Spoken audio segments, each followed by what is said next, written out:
Hello अस्सलाम वालेकुम students, बिस्मिल्लाहिर्रहमानिर्रहीम। Conceptual questions 9th class physics chapter number 7। ये हमारा बेसिकली थर्ड वीडियो है मेरी, जो कि इस पॉइंट ऑफ व्यू से मैंने अपलोड करने जा रहा हूँ आप तक।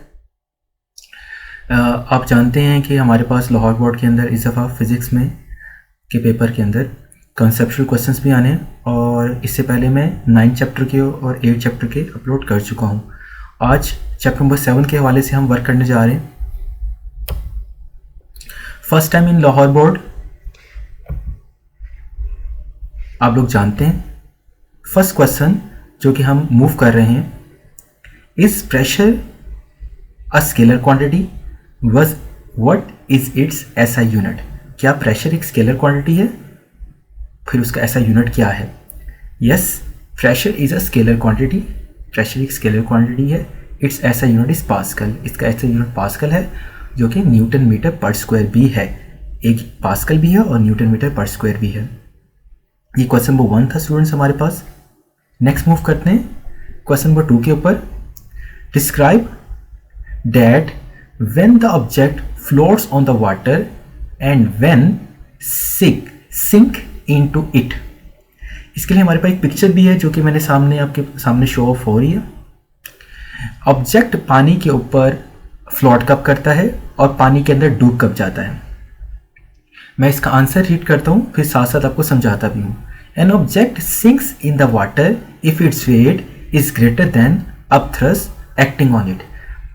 अगर ऑब्जेक्ट का वेट अपथ्रस्ट फोर्स से ज़्यादा होगा तो ऑब्जेक्ट पानी के अंदर डूब जाएगा। अपथ्रस्ट फोर्स कौन सी फोर्स होती है?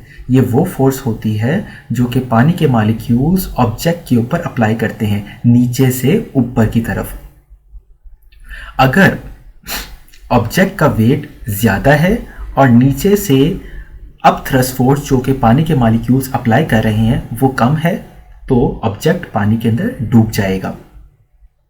N object floats on water if its weight is equal to और less than the upthrust force. लेकिन अगर ऑब्जेक्ट का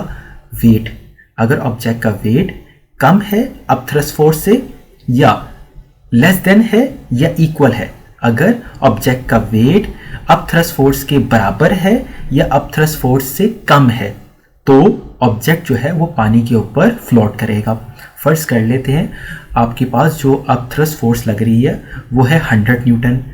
ऑब्जेक्ट का वेट अगर 100 न्यूटन है या 100 न्यूटन से कम है, फर्ज कर ले 95 न्यूटन है, तो ऑब्जेक्ट पानी के ऊपर फ्लोट करेगा। लेकिन अगर ऑब्जेक्ट का वेट 100 न्यूटन से ज़्यादा हो जाता है तो ऑब्जेक्ट पानी के अंदर डूब जाएगा। ये प्रिंसिपल ऑफ फ्लोटेशन में भी आ जाता है। Next question, does there exist a fourth state of matter, was what is that. क्या कोई fourth state of matter exist करती है? अगर करती है तो वो कौन सी है? हम जानते हैं yes, there is exist a fourth state of matter. एक fourth state of matter exist करती है। इट इज कॉल्ड प्लाज्मा, उसको प्लाज्मा कहते हैं। It is plasma state, ionic state of matter. Straightforward question है हमारे पास। नेक्स्ट मूव करते हैं क्वेश्चन नंबर 4 की तरफ। Can we use hydrometer to measure the density of milk. क्या हम हाइड्रोमीटर का इस्तेमाल कर सकते हैं डेंसिटी, मिल्क की डेंसिटी फाइंड करने के लिए? हाइड्रोमीटर की पिक भी आपके पास स्क्रीन पर शो ऑफ हो रही है। Yes, we use a hydrometer to measure the density of milk. Yes, हम हाइड्रोमीटर का इस्तेमाल करते हैं मिल्क की डेंसिटी फाइंड करने के लिए। लेकिन इसके लिए एक स्पेशल हाइड्रोमीटर का इस्तेमाल किया जाता है, इसे लैक्टोमीटर का नाम दिया जाता है। अगर आप लिखना चाहें तो आप लिख सकते हैं, इसके लिए एक हाइड्रोमीटर है, लेकिन उस हाइड्रोमीटर को हम लैक्टोमीटर का नाम देते हैं। Next question number 5, it is easy to remove air from balloon but it is very difficult to remove air from a glass bottle. Why? Air balloon से एयर निकालना आसान है, लेकिन ग्लास बॉटल से एयर निकालना मुश्किल है। वाई? इसकी रीज़न बताएं। Answer, air flows from high pressure to low pressure. Air high pressure से लो प्रेशर की तरफ जाती है। It is very difficult to remove air from the bottle because its air pressure is less than atmospheric pressure. Air pressure जो है वो bottle का कम होता है as compare to atmospheric pressure. इस वजह से हमारे लिए एयर को बॉटल से निकालना मुश्किल है। Question number 6, what does it mean when the atmospheric pressure at a place fall suddenly? अगर एटमॉस्फेरिक प्रेशर सडनली डिक्रीज कर जाए, कम हो जाए, तो इसके क्या होगा, इससे आपकी वेदर कंडीशन पे क्या असरात होंगे। पिक्चर भी एक आपके पास शो ऑफ हो रही है। When the atmospheric pressure of any place suddenly fall, suddenly अचानक गिर जाए, there occur a storm, तूफान आने वाला है, रेन बारिश होने वाली है, एंड टाइफोन इन द फ्यूर्स, या टाइफोन हवा का एक बहुत तेज तूफान आने वाला है। अगर एटमॉस्फेरिक प्रेशर सडनली डिक्रीज करता है, कम होता है, तो इससे स्ट्रॉन्ग रेन और टाइफोन आने के चांसेस हो सकते हैं फ्यू आवर्स के अंदर अंदर ही। Question number 7, what does atmospheric pressure vary with height? Atmospheric pressure height के बढ़ने या कम होने से, हाइट के, और जैसे हम ऊपर जाते हैं पहाड़ों की तरफ या हम ज़मीन की तरफ आते हैं, इससे एटमॉस्फेरिक प्रेशर पे क्या फ़र्क पड़ता है। As we go up the atmospheric pressure decrease because the density of air decrease. At certain height where there is no air atmospheric pressure become zero. अगर तो जैसे जैसे हम ऊपर जाते हैं तो एटमॉस्फेरिक प्रेशर डिक्रीज होता है क्योंकि डेंसिटी ऑफ एयर में कमी आती है। एट सर्टन हाइट, जहाँ पर एक हाइट ऐसी भी आती है जहाँ पर एयर होती ही नहीं है, there is no atmospheric pressure, वहाँ पर एटमॉस्फेरिक प्रेशर क्या होगा, कोई एटमॉस्फेरिक प्रेशर होगा ही नहीं, और ये तकरीबन क्या हो जाएगा, ज़ीरो हो जाएगा। हम इसको आसान लफ्ज़ों में ऐसे भी कह सकते हैं कि वो प्लेस या वो जगह जहाँ पर एयर की वैल्यू ज़ीरो हो जाएगी, एयर हमारे पास मौजूद नहीं है, वहाँ पर एटमॉस्फेरिक प्रेशर भी बिल्कुल ख़त्म हो जाएगा। Question number 8, what changes are expected in weather if the barometer reading shows a sudden increase? अगर बैरोमीटर की रीडिंग एकदम इंक्रीज हो जाए, तो इससे मतलब क्या है, इससे हम क्या नतीजा अखज़ कर सकते हैं, हम इससे क्या नताइज निकाल सकते हैं। Answer, a sudden increase in barometer indicated a poor weather ahead. अगर अचानक जो है बैरोमीटर की रीडिंग जो है इंक्रीज कर जाए, इसका मतलब है कि जो वेदर कंडीशन है वो ख़राब होने वाली है। क्वेश्चन नंबर 8, क्वेश्चन नंबर 9 की तरफ मूव करते हैं।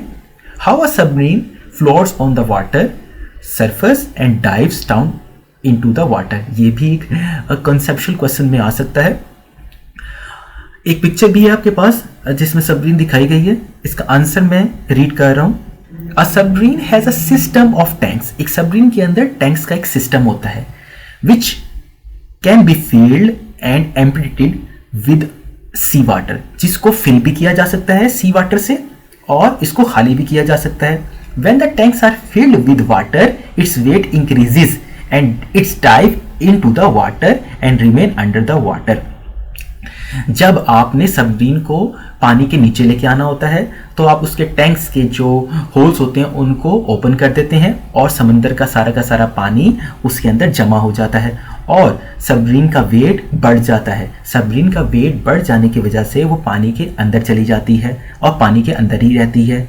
To come up on the surface the tanks are emptied from the sea water. अगर आपने सबमरीन को अब जो अंडर वाटर से अब वो अपने समंदर की सतह पे लाना है यानी ऊपर लाना है तो आप उसके होल्स को ओपन कर देते हैं और जो है बाय यूजिंग सम प्रेशर या बाय यूजिंग सम मोटर या कुछ मोटर मशीन मैकेनिक मशीन्स के ज़रिए उसकी जो टैंक्स होते हैं उसको खाली करते हैं यानी सारा का सारा पानी बाहर निकालते हैं जिससे उसका वेट हल्का होना शुरू हो जाता है और वो ऊपर की तरफ आ जाती है।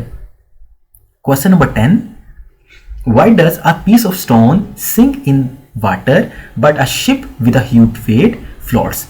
अगर हम एक स्टोन की बात करें, पीस ऑफ स्टोन, वो पानी के अंदर डूब जाता है, लेकिन अगर एक बहुत बड़ी शिप की बात करें वो पानी के ऊपर फ्लोट कर रही होती है यानी पानी के ऊपर तैर रही होती है। इसकी रीज़न क्या है? When a piece of stone is placed in the water, the upward thrust is less than the weight of piece of stone and it sinks. जब हम किसी स्टोन को पानी के अंदर डालते हैं तो असल में होता ये है कि स्टोन का वेट ज़्यादा होता है और अप थ्रस्ट फोर्स कम होती है, जिसकी वजह से स्टोन पानी के अंदर डूब जाता है। अगर स्टोन का वेट और अप थ्रस्ट फोर्स बराबर हो तो स्टोन पानी के अंदर फ्लोट करे, ऊपर फ्लोट करे, लेकिन क्योंकि स्टोन का वेट ज़्यादा होता है, अप थ्रस्ट फोर्स कम होती है, इस वजह से स्टोन पानी के अंदर डूब जाता है। Whereas the shape of the ship is made such that the upward thrust is greater than the weight of ship and it floats। लेकिन जो शिप होती है उसकी शेप इस तरह की रखी जाती है कि उसका जो वेट है वो कम रहे और अप थ्रस्ट फोर्स हमेशा ज़्यादा हो। इससे होता ये है कि शिप जो है पानी के ऊपर तैरती है। शिप की जो शेप होती है वो रखी इस तरह की जाती है, वो नोकदार रखी जाती है, इस तरह से उसकी कंस्ट्रक्शन की जाती है कि अप थ्रस्ट फोर्स हमेशा ज़्यादा हो as compared to weight of ship. इस वजह से वो पानी के ऊपर तैरती है। Question number 11, why is water not suitable to be use in barometer. Barometer के अंदर वाटर का इस्तेमाल क्यों नहीं किया जाता? Water has low density and 13.6 time lighter than mercury. Water जो है उसकी डेंसिटी कम होती है and is 13.6 time lighter than mercury, और मरकरी से 13.6 गुना लाइटर है, यानी हल्का है। So water is not suitable to be used in barometer. तो वाटर, बैरोमीटर के अंदर वाटर का इस्तेमाल करना नहीं चाहिए, नॉट सुटेबल है। But mercury has all the required properties to be use in barometer. लेकिन मरकरी का इस्तेमाल किया जाता है बैरोमीटर के अंदर। इसका एक और भी स्टूडेंट बड़ी इंपॉर्टेंट बात है यहाँ पर जो आपको बता देता हूँ कि अगर आपने बैरोमीटर के अंदर वाटर का इस्तेमाल करना है तो आपको बैरोमीटर की लेंथ तकरीबन 11, आपको बैरोमीटर की लेंथ को 11 राउंड अबाउट 11 मीटर तक उसको रखना पड़ेगा। फिर आप एक बैरोमीटर के अंदर, इस बैरोमीटर के अंदर आप इस्तेमाल कर सकते हैं, आप वाटर का इस्तेमाल कर सकते हैं। स्टूडेंट, ये हमारे पास क्वेश्चन नंबर 11 था। Question number 12, what makes a sucker pressed on smooth wall 6 sticks to it. जो सकर होते हैं उनके ज़रिए आप जब किसी वॉल के ऊपर पेंट करते हैं तो वो कैसे स्टिक हो जाता है, ठीक है। Larger atmospheric pressure makes a sucker press on a smooth stick wall sticks to it. Sucker के ज़रिए यानी जब पेंट किया जाता है तो उसके ज़रिए हम जब वॉल के ऊपर पेंट को हिट करते हैं तो एटमॉस्फेरिक प्रेशर के ज़्यादा होने की वजह से वो जो पेंट होता है वो स्टक ऑफ हो जाता है उसके ऊपर। स्टूडेंट, ये हमारा क्वेश्चन नंबर 12 था। ये हमारा आज का चैप्टर नंबर 7 का आखिरी क्वेश्चन था। होपफुली आपको वीडियो पसंद आई होगी।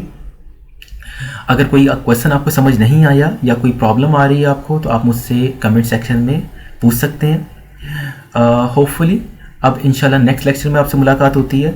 वीडियो को लाइक लाजमी करें, चैनल को सब्सक्राइब करें, बेल आइकन पे क्लिक करें। Thank you.